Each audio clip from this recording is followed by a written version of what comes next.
ప్రేక్షకులకి నమస్కారం. నేను మీ చంద్రశేఖర్.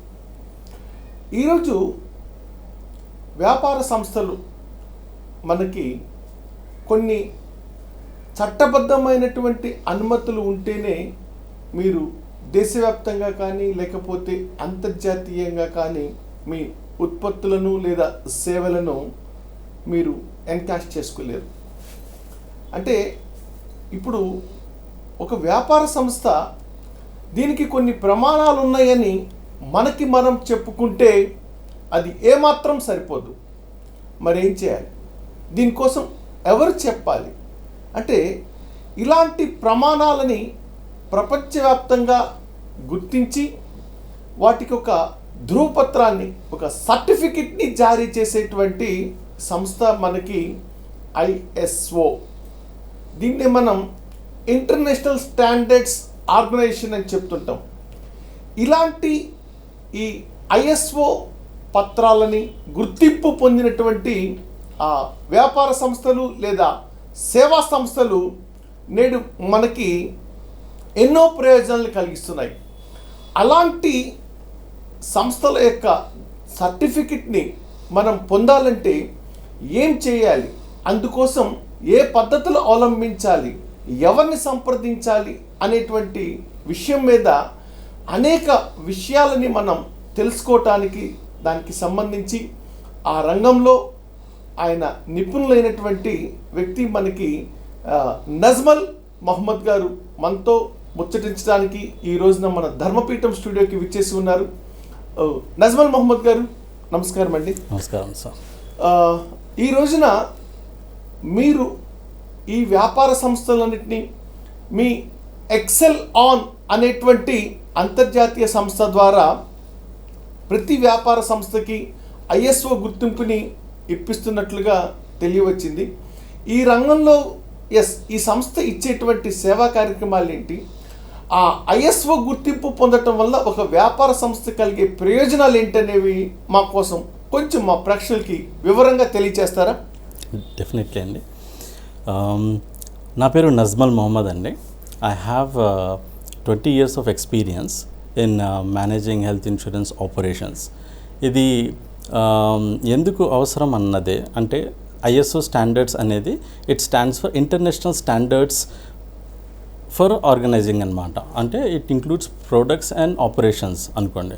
బీఇట్ ఒక ఉత్పత్తి, ఒక ప్రొడక్షన్ జరుగుతున్న స్థలం కానివ్వండి, సర్వీసెస్ ఆఫర్ చేస్తున్న దానికి కానివ్వండి, మనము ఒక్కొక్కరు ఒక్కొక్క తరహాగా చేస్తూ ఉంటారు. ఇప్పుడు నేషనల్ వైడ్గా, ఇంటర్నేషనల్ వైడ్గా ఒక గుర్తింపు రావాలి అంటే ఒక స్టాండర్డ్ని మనము మెజర్ చేయాలి. దేన్ని మెజర్ చేయాలి?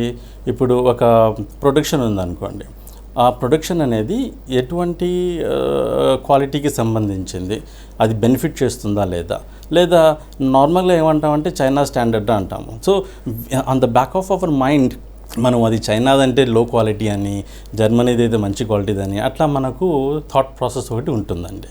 ఇప్పుడు ISO స్టాండర్డ్ అనేది ఒక 170 కంట్రీస్ యొక్క ఎక్స్పర్ట్స్ ఒక స్టాండర్డ్స్ని ఫామ్ చేస్తున్నారండి. ఇది ప్రతి రంగంలో ఉంటుంది.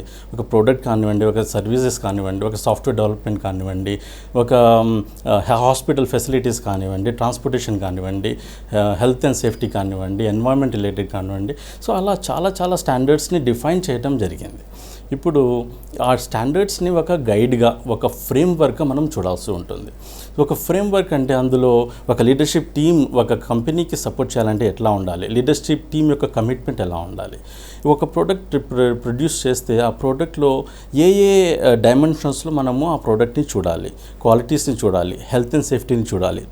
అక్కడ వాళ్ళు ప్రిస్క్రైబ్ చేస్తారనమాట. ఆ ఎక్స్పర్ట్స్ టీమ్ వచ్చేసి ఒక క్లాజెస్ అనేది డిఫైన్ చేసుకుంటారు. ఫస్ట్ ఆఫ్ ఆల్ ఒక స్టాండర్డ్లో 10 క్లాజులు ఉంటాయి అనుకోండి. సో ఆ 10 క్లాజుల్లో ఒక్కొక్క క్లాజ్లో మనము ఆ కంపెనీ కంప్లై చేస్తుందా లేదా, అనుసరిస్తుందా లేదా అన్నదే ఇంటర్నేషనల్ స్టాండర్డ్స్ యొక్క మెయిన్ పర్పస్ అండి.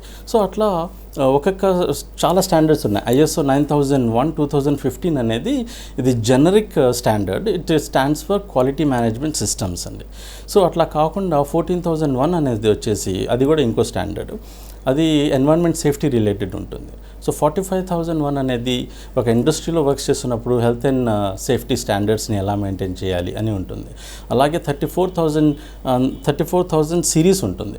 ఆ సిరీస్లో ఒక కంపెనీలో హ్యూమన్ రిసోర్సెస్ అనేది ఒక రిక్రూట్మెంట్ ఎలా జరగాలి, వాళ్ళ టీమ్ డెవలప్మెంట్ ఎలా ఉండాలి, ట్రైనింగ్స్ ఎట్లా ఉండాలి, ఒక కంపెనీలో హ్యూమన్ రిసోర్సెస్ అనేది ఎట్లా మేనేజ్ చేయాలి అన్న స్టాండర్డ్స్ చాలా ఉన్నాయండి. సో ఒక్కొక్క ఇండస్ట్రీ తీసుకుంటే ఆ యొక్క ఇండస్ట్రీలో స్పెసిఫిక్ స్టాండర్డ్స్ ఉన్నాయి. నేను ఇందాక చెప్పినట్టుగా ట్రాన్స్పోర్టేషన్ ఫెసిలిటీస్ కొన్ని స్టాండర్డ్స్ ఉన్నాయి, ఎన్వైరన్మెంట్ రిలేటెడ్ కొన్ని స్టాండర్డ్స్ ఉన్నాయి, ఇన్సూరెన్స్ రిలేటెడ్ కొన్ని స్టాండర్డ్స్ ఉన్నాయి, హాస్పిటల్ మేనేజ్మెంట్ రిలేటెడ్ కొన్ని స్టాండర్డ్స్ ఉన్నాయి. సో అట్లా చాలా స్టాండర్డ్స్ ఉంటాయన్నమాట.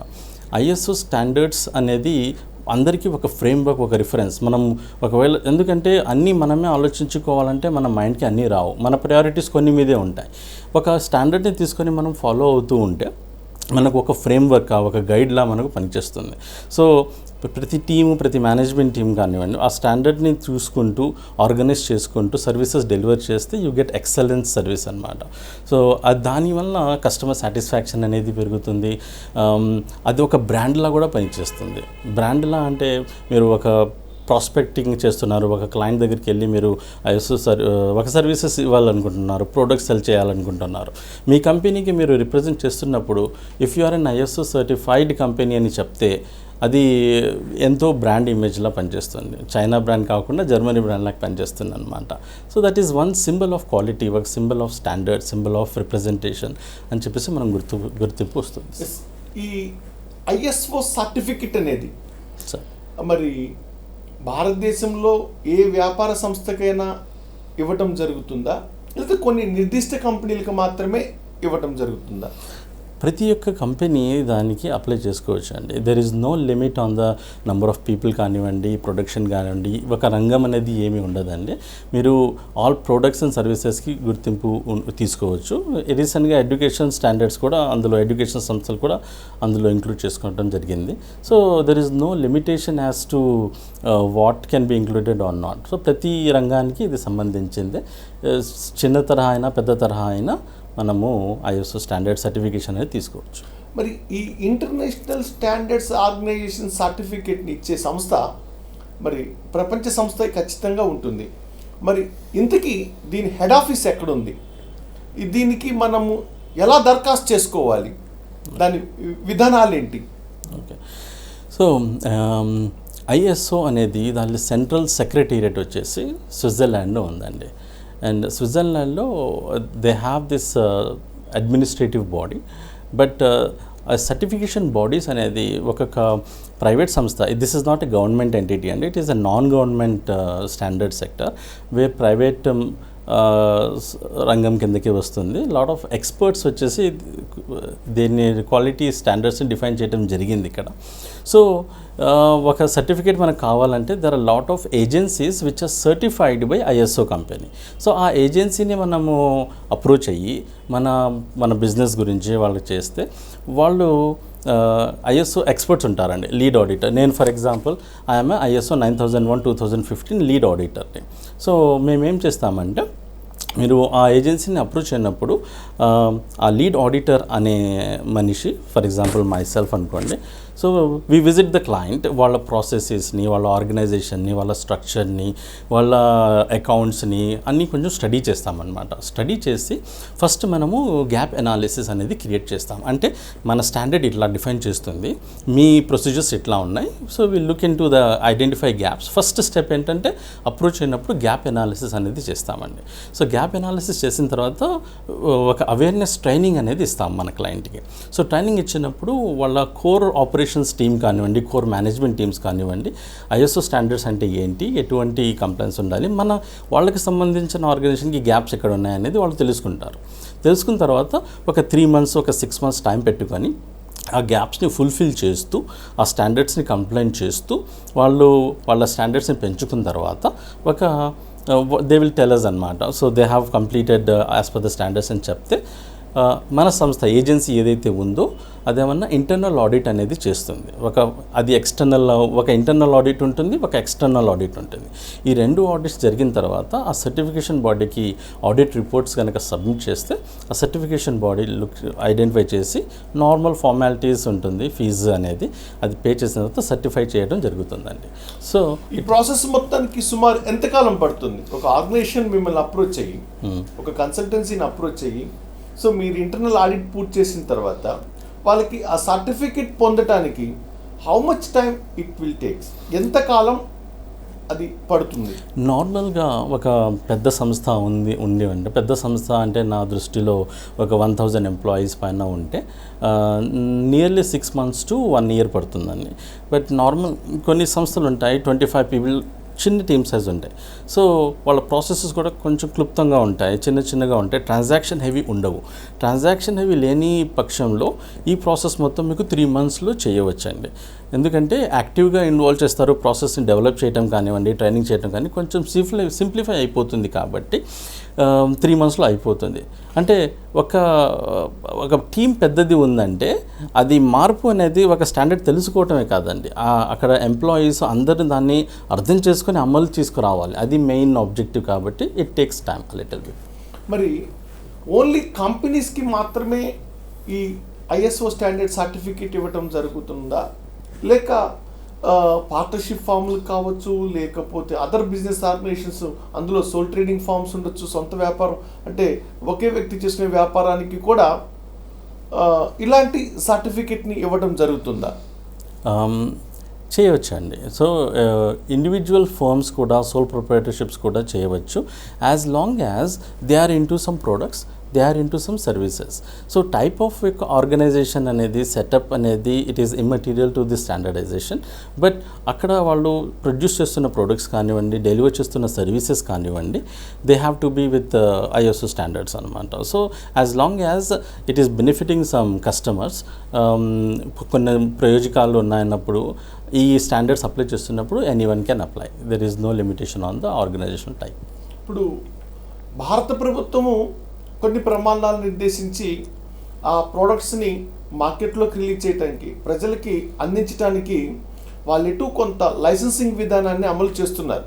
కొన్ని స్టాండర్డ్స్ ఉంటాయి మనకి, హెల్త్ ప్రోడక్ట్స్ అయితే కనుక అగ్మార్క్ సింబల్ ఉండాలని చెప్పేసి, ఇలానే అదే మెడికల్ బేస్డ్ అయితే కనుక MCI వాళ్ళ అనుమతులు ఉండాలని చెప్పేసి, ఇలా మనకి కొన్ని ఆర్గనైజేషన్స్ ఆయా సర్టిఫికేట్స్ అనేవి ఇష్యూ చేస్తున్నాయి. వీటికి మించి మనం ISOని తీసుకోవటం వల్ల ఇంకా ఏమైనా అదనపు ప్రయోజనం ఉంటుందా? ఓకే, ఈ రెగ్యులేటర్స్ మీరు చెప్పిన ఎగ్జాంపుల్స్ని బట్టి అది రెగ్యులేటర్స్ అనమాట. సో ఒక బిజినెస్ స్టార్ట్ చేయడానికి రిజిస్ట్రేషన్ కావాలి, రిజిస్టర్, కంపెనీస్ యాక్ట్ని అమలు చేయాలి, అండ్ కొన్ని ఆడిటింగ్ ఫార్మ్స్ ఉంటాయి, అవి కంప్లై చేయాలి, అవన్నీ రెగ్యులేటరీ రిక్వైర్మెంట్స్. ఇక్కడ మనం చెప్తుంది రెగ్యులేటరీకి కొంచెం భిన్నంగా ఇది more on the compliance side అనుకోండి. అంటే ఇది కస్టమర్ పర్స్పెక్టివ్ అండి, it is not regulator perspective. Regulator perspectives కూడా ఇంటర్నేషనల్గా చూస్తే మనము కొన్ని అంతర్జాతీయ సంస్థలు ఈ యొక్క స్టాండర్డ్స్ని వాళ్ళ గవర్నమెంట్ రెగ్యులేషన్స్ బాడీస్లో కూడా అబ్జార్బ్ చేయడం జరిగింది. ఇప్పుడు ఇది ISO స్టాండర్డ్ చేస్తే మీరు డెఫినెట్లీగా స్పెసిఫిక్ గవర్నమెంట్ రెగ్యులేషన్స్ని అమలు చేస్తూ కస్టమర్ పాయింట్ ఆఫ్ వ్యూని, వాళ్ళ యొక్క what is good for the people అన్న ఎలిమెంట్ని కూడా మనం తీసుకొస్తాం. కాబట్టి ఇది ఒక బ్రాండ్ ఇమేజ్గా షేప్ తీసుకోవడం జరిగింది. ఇంతకుముందు 2008 స్టాండర్డ్స్ ఉండేవి, ఇప్పుడు కొత్తగా 2015 స్టాండర్డ్స్ వచ్చాయి. సో కొన్ని మార్పులు చేర్పులు ఈ స్టాండర్డ్స్ ఆఫ్ ఆర్గనైజేషన్ కూడా చేస్తూ ఉంటాయి. అంటే సిచ్యువేషన్ని బట్టి, మార్పులని బట్టి, ఇప్పుడు డాక్యుమెంటేషన్ హెవీగా ఉండేది ఇంతకుముందు, ఇప్పుడు డాక్యుమెంటేషన్ హెవీ లేదు, డిజిటలైజేషన్ అయిపోతుంది ప్రాసెస్, స్మార్ట్ అప్రోచెస్ వచ్చేస్తున్నాయి అన్ని చోట్ల. సో కొన్ని కంట్రోల్స్ ఉండి కొన్ని స్టాండర్డ్స్ని మెయింటైన్ చేస్తే చాలు, మీరు డాక్యుమెంట్ మెయింటైన్ చేయాల్సిన అవసరం లేదు అని కూడా వస్తుంది. సో ఈ ISO అనేది latest in the market, more advance than the government and regulatory bodies, but in the benefit of the customers point of view. కాబట్టి this will definitely benefit consumers కానివ్వండి, సర్వీస్ బెనిఫిట్ తీసుకునే వాళ్ళు కానివ్వండి, అందరికీ ఉపయోగపడుతుంది. ఈ ISO స్టాండర్డ్స్కి సంబంధించినటువంటి సర్టిఫికెట్ని ఓకే మీ ఆర్గనైజేషన్స్ ఏజెన్సీస్ ద్వారా ఇస్తున్నాయి, బాగానే ఉంది. ఈ అవేర్నెస్ అంటే మనం కూడా ఈ ఐఎస్ఓ సర్టిఫికేట్ తీసుకోవటం కారణంగా గ్లోబల్ కస్టమర్స్ని అట్రాక్ట్ చేయొచ్చు అని చెప్పేటువంటి అవేర్నెస్ అంటే మీన్ 2020కి బిఫోర్ ఎలా ఉంది, 2020 తర్వాత ఎలా ఉంది, ముఖ్యంగా ఏపీ స్టేట్లో దీని యొక్క రిసీవింగ్ ఎలా ఉంది, అంటే ఆర్గనైజేషన్స్ ఇంట్రెస్ట్ చూపించేటువంటి పర్సంటేజ్ ఏ విధంగా ఉంటుంది? 2020కి ముందు ఒక ఐఎస్ఓ సర్టిఫికేషన్ అంటే ఒక టిక్ ఇన్ ద బాక్స్ కిందకి పరిగణించేవారండి. సో ఒక సంస్థ ఓకే ఇది ఐఎస్ఓ స్టాండర్డ్ సర్టిఫికేట్ అని చెప్పేసి మెయింటైన్ చేసేవాళ్ళు, డాక్యుమెంట్స్ని మెయింటైన్ చేయాలి, ఇది ఒక పెద్ద అడ్మినిస్ట్రేటివ్ ప్రాసెస్గా కన్సిడర్ చేసేవాళ్ళు. But over a period of time అందులో కొన్ని అడ్వాన్స్మెంట్ జరుగుతూ వచ్చాయి. ఎట్ ప్రెజెంట్ 2020 తర్వాత మనం చూస్తే ఇదొక ఇంటర్నేషనల్ రికగ్నిషన్. మీరు ఇప్పుడు ఇందాక చెప్పారు ఒక ఫుడ్ ఇండస్ట్రీ అయితే ఎగ్ మార్క్ సర్టిఫికేషన్ అని చెప్పేసి అట్లా ఉంది. అట్లాగే ఐఎస్ఓ అంటే ఒక క్వాలిటీకి నిదర్శనంగా, ఒక క్వాలిటీకి సింబల్గా తయారైపోయింది. బికాజ్ ఈ అడ్మినిస్ట్రేటివ్ హ్యాసిల్స్ అనేది, డాక్యుమెంటేటివ్ హ్యాసిల్స్ అని ఇవన్నీ తీసేసి సింప్లిఫై చేశారనమాట ఈ ప్రాసెస్ని. ఇక్కడ మన ఆంధ్రాలో చాలా software companies, software development industries మీకు తెలుసు, they are offering international services. ఇక్కడ ఉండి మనము ప్రపంచం అంతా సర్వీసెస్ ప్రొవైడ్ చేస్తున్నాము. అక్కడ క్లయింట్స్ మనం అట్రాక్ట్ చేయాలి అంటే ISO standards one of the key ఎలిమెంట్ని ప్లే చేస్తుందండి. ఇంకా అది కాకుండా చాలా స్టాండర్డ్స్ ఉంటాయి, ఇంటర్నేషనల్ స్టాండర్డ్స్. సో జీడిపిఆర్ అని చెప్పేసి ఎఫ్ఆర్ఎస్ స్టాండర్డ్స్, ఫైనాన్షియల్ స్టాండర్డ్స్ ఉంటాయి, సిఎంఎస్ స్టాండర్డ్స్ ఉంటాయి. సో మన ఇండియన్స్ అక్కడ చాలా కంట్రిబ్యూట్ చేస్తున్నారు. సో ఈ ఐఎస్ఓ స్టాండర్డ్స్ కూడా in addition to other world recognize standards, ఇది చాలా అప్రిషియేట్ చేయబడిన స్టాండర్డ్స్ అండి. ఓకే, నజ్మల్ గారు, మరి ఈ ఐఎస్ఓ స్టాండర్డ్స్ని ఇంటర్నేషనల్గా సింగపూర్ బేస్ లేకపోతే ఇంకో కంట్రీ బేస్ మనము ఇట్లా తీసుకుంటున్నాం కదా ఆ సర్టిఫికెట్ ఆ దేశం నుంచి. అయితే ఇండియాలో త్రూ ఏజెన్సీస్ ద్వారా మనము అప్లై చేసుకోవటము, వాళ్ళు సర్టిఫికెట్ ఇవ్వడం జరుగుతుందన్నారు. మీరు పనిచేస్తున్నటువంటి సంస్థ పేరేంటి? మరి ఈ సంస్థకి ఉన్నటువంటి క్రెడిబిలిటీ అంటే, సో మనం మిమ్మల్ని అప్రోచ్ అవటం ద్వారా, నజ్మల్ గారిని అప్రోచ్ అవటం ద్వారా మరి ఆ సర్టిఫికెట్ పొందటంలో ఎంత మేరకు సఫలీకృతం కావచ్చు? మీరు ఇచ్చేటువంటి అష్యూరెన్స్ ఏంటి ఒక బిజినెస్ మ్యాన్కి? ఓకే, సో మా సంస్థ వచ్చేసి ఎక్సెల్ ఆన్ అండి. సో ఎక్సెల్ ఆన్ అనే సంస్థ ఇక్కడ ఇండియాలో చెన్నైలో రిజిస్టర్ అవ్వడం జరిగింది. At the same time UAE అబుదాబీలో కూడా రిజిస్ట్రేషన్ అయ్యిందండి. సో మా క్లయింట్స్ వచ్చేసి ఇండియాలో చెన్నైలో సాఫ్ట్వేర్ కంపెనీస్ ఉన్నాయి, అబుదాబీలో గవర్నమెంట్ అథారిటీస్ ఉన్నాయి, ఇంకా యూఎస్లో సాఫ్ట్వేర్ కంపెనీస్ కూడా ఉన్నాయి. సో టు నేమ్స్, ఇంకా దుబాయ్లో మరైన్ సర్వీసెస్ కూడా ఉన్నాయి. సో ఈ 4 డిఫరెంట్ ఇండస్ట్రీస్ నేను ఇప్పుడు ఎగ్జాంపుల్స్ చెప్పాను మీకు. సో ఈ సర్టిఫికేషన్ అనేది ఇంటర్నేషనల్ అయినా మన ఏజెన్సీస్ వచ్చేసి ఇండియాలో ఉన్నాయి. So we represent the standards. ఈ స్టాండర్డ్స్ ఫామ్ అవ్వటంలో మన ఇండియన్ కంట్రిబ్యూషన్ కూడా చాలా ఉందండి. సో దిట్స్ 171 కంట్రీస్ కంట్రిబ్యూషన్ ఉంది ఇందులో. స్పెషల్గా మన ఇండియన్ కంట్రిబ్యూషన్ వచ్చేసి ఫైనాన్షియల్ సెక్టార్లో మన Indian certified CS will add lot more value అనమాట. సో మా సంస్థ వచ్చేసి ఈ సర్వీసెస్ని ఆఫర్ చేస్తుంది. Be it in India from Chennai we operate or from UAE we operate, but our services can be delivered throughout the world అనమాట.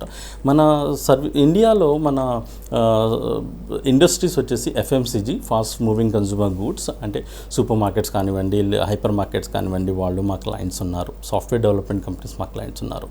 Banking sector మా clients ఉన్నారు.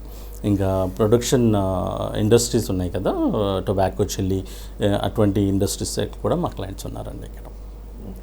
ఎస్, మరి ఇంటర్నేషనల్గా సర్టిఫికేట్ తీసుకోవాలంటే ఆ స్టాండర్డ్స్కి అనుగుణంగా ఒక బిజినెస్ ఎంటర్ప్రెన్యూర్, దట్ మీన్స్ ఒక బిజినెస్ మ్యాన్ తన సంస్థ కోసం ఆ గుర్తింపు తెచ్చుకోవాలంటే అతను ఏ స్థాయిలో ఫీజులు చెల్లించాల్సి ఉంటుంది?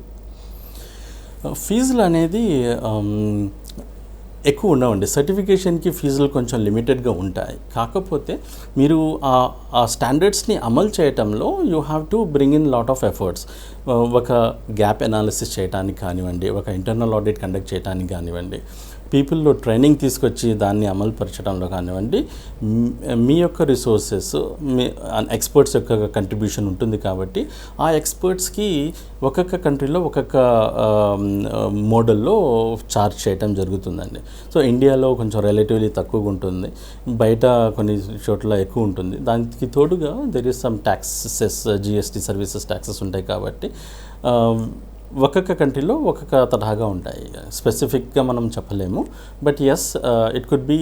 అంత హెవీగా అయితే మాత్రం ఉండవండి. ఎక్స్పర్ట్స్ కంట్రిబ్యూషన్ ఉంటుంది కాబట్టి ఒక్కొక్క ఎక్స్పర్ట్స్కి ఒక్కొక్క రేట్ ఉంటుంది. So it can vary from different people, different countries అండి. ఓకే, అప్రాక్సిమేట్గా చెప్పే అవకాశం ఉందా పబ్లిక్గా?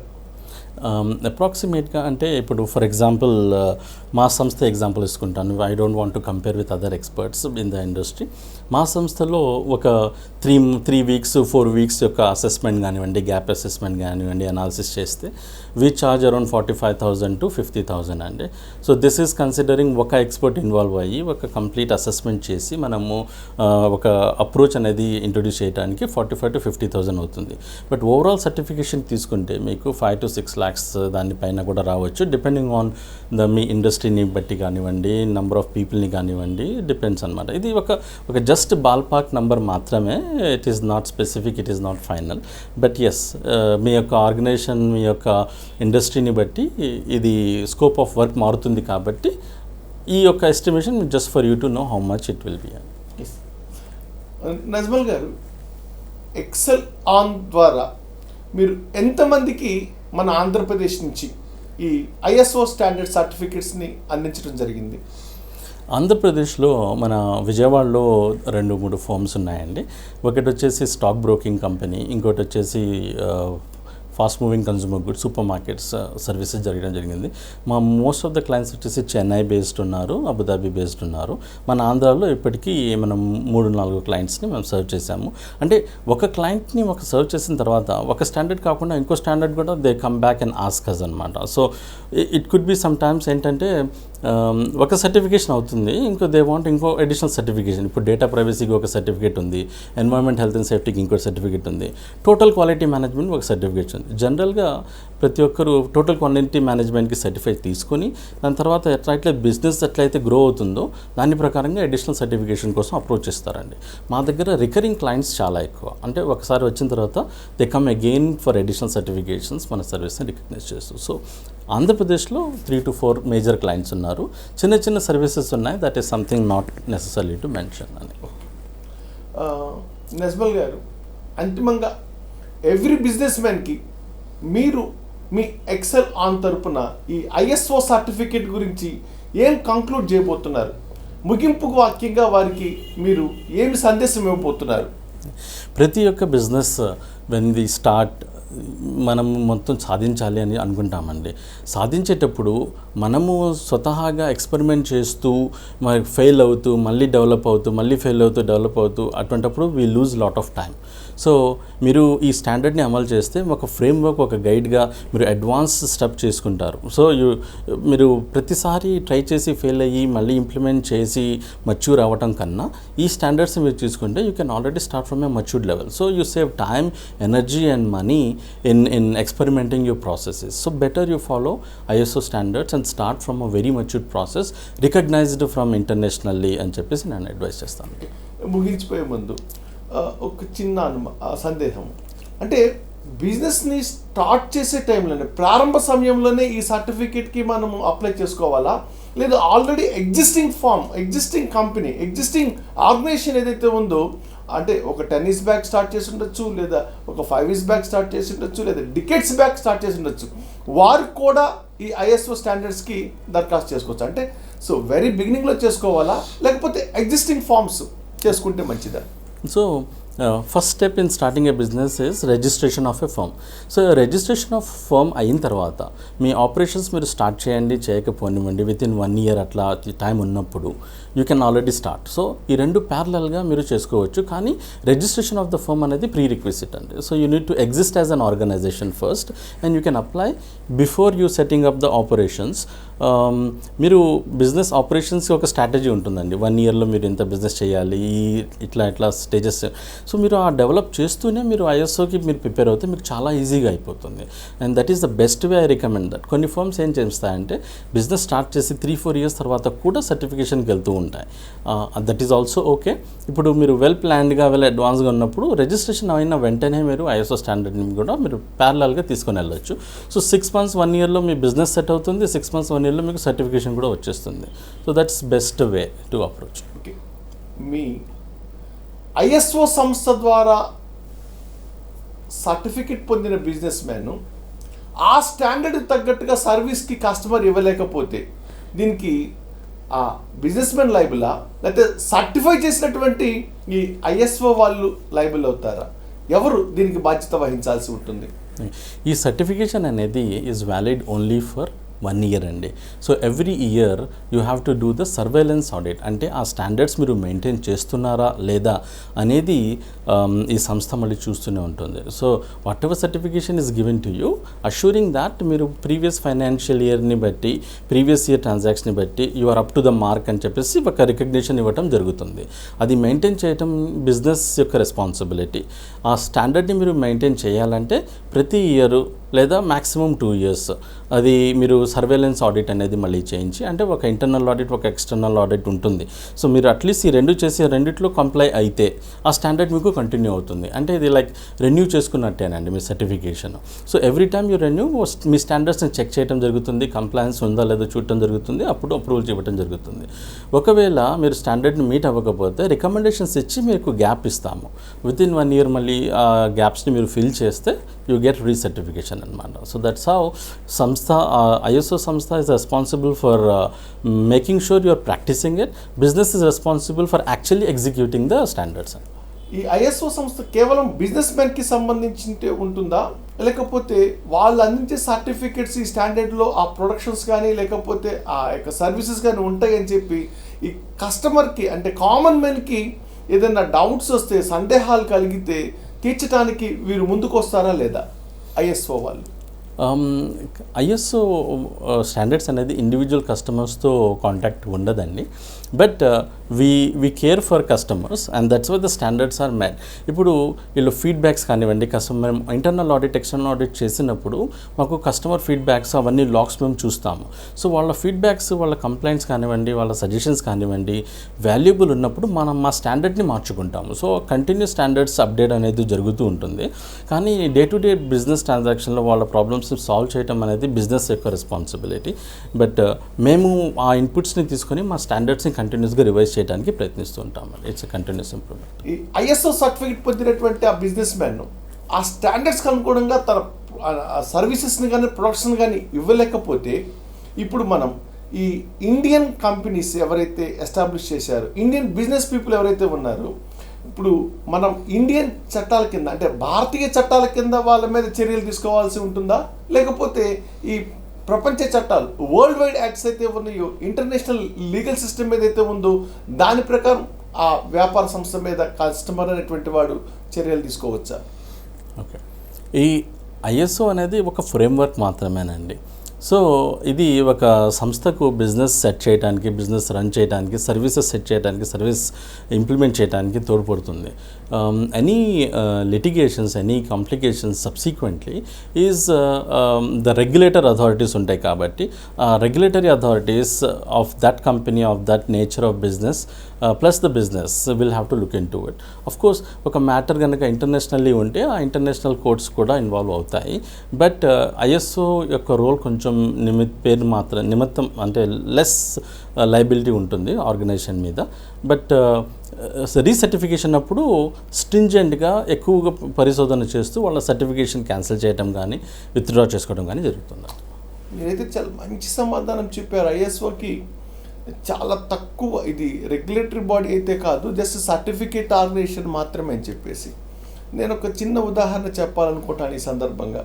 ముఖ్యంగా భారతదేశంలో మనకున్న చట్టాలను అనుసరించి ఒక బ్రాండ్ అంబాసిడర్, ఎవరైనా ఒక సెలబ్రిటీ ఒక ప్రోడక్ట్ని తను ప్రమోట్ చేసే ప్రాసెస్లో భాగంగా అడ్వర్టైజ్మెంట్లో తను ఒక సబ్జెక్ట్ని కనుక తను కమ్యూనికేట్ చేస్తే తను ఇచ్చినటువంటి సమాచారానికి తను ఏదైతే బ్రాండింగ్లో అతను చెప్పాడో రియల్ ప్రోడక్ట్గా కనుక అక్కడ వాళ్ళు ఆ కస్టమర్ కనుక జస్టిఫికేషన్ జరగకపోతే దానికి ఆ అంబాసిడర్, ఆ బ్రాండ్ అంబాసిడర్ ఎవరైతే ఉన్నారో వాళ్ళే లయబుల్ అవుతారని చెప్పేసి మనం చాలా కేసుల్లో చూసాం.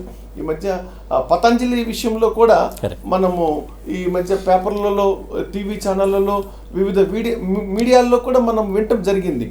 మరి అలాంటి పరిస్థితి ఏదైనా ఎదురైనట్టయితే అంటే ఈ ఐఎస్ఓ వారు స్టాండర్డైజ్ చేశారు, సర్టిఫికెట్ని ఇష్యూ చేశారు, తీరా ఆ ప్రోడక్ట్ని లేదా ఆ సర్వీస్ని పొందిన కస్టమర్కి జస్టిఫికేషన్ జరగకపోతే is this ISO will be liable? Okay, ISO liable అవుతుంది in some scenarios. To explain that clearly, ఎట్లా ఉంటుందంటే ఒక ఆర్గనైజేషన్ ఆ స్టాండర్డ్స్ని ప్రాక్టీస్ చేయటం లేదు, కానీ సర్టిఫికేట్ ఇవ్వటం జరిగింది.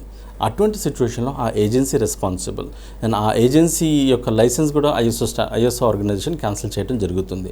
ఇప్పుడు ఆ ఏజెన్సీస్ కొంతమంది ఏజెన్సీస్ ఏంటంటే just for the sake of tick in the box డబ్బులు తీసుకొని sir okay internal audit clear అయిపోయింది, ఎక్స్టర్నల్ ఆడిట్ క్లియర్ అయిపోయింది అని అటువంటి ఫ్రాడ్యులెంట్ ప్రాక్టీసెస్ చేసినప్పుడు, ఆ ఇచ్చిన సర్టిఫికేట్కి వాళ్ళు చేస్తున్న ప్రాక్టీసెస్కి సంబంధం లేనప్పుడు, కంప్లైంట్స్ లేనప్పుడు ఈ చర్యలు తీసుకోవచ్చు. So the agency is liable for making sure internal audit, external audit, compliance standards ఎగ్జాక్ట్గా స్టాండర్డ్స్ ప్రకారం మ్యాచ్ అవుతున్నాయా లేదా అప్పుడే సర్టిఫికేషన్ ఇవ్వడం జరుగుతుంది. అది చేయకపోతే దే ఆర్ లయబుల్ అనమాట. ఓకే, సో ఈ ఐఎస్ఓ గురించి ప్రాథమికంగా మనకి ఏదైతే సమాచారం కావాలో, ఈ సర్టిఫికెట్ తీసుకుంటే ప్రపంచవ్యాప్తంగా ఆయా సంస్థలకి వారు అందించేటువంటి ఉత్పత్తులకి, అలాగే వారు అందించే సేవలకి ఎలాంటి మేలు జరుగుతుందో, అలాగే దీనికి సంబంధించి ఈ నాణ్యతాపరమైనటువంటి కస్టమర్ సేవాపరమైనటువంటి లోపాలు తలెత్తినప్పుడు దీనికి ఎవరెవరు బాధ్యత వహించాలి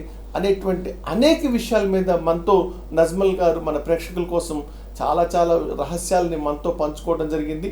కాబట్టి ఇంకా ఏదన్నా ఇతర సందేహాలు తలెత్తినప్పుడు మరింత విజ్ఞానం కోసం, సమాచారం కోసం మరి ఈ ఎక్సెల్ ఆన్ ప్రతినిధి అయినటువంటి నజ్మల్ గారిని మరిన్ని వీడియోల ద్వారా మనం వారిని సంప్రదిద్దాం.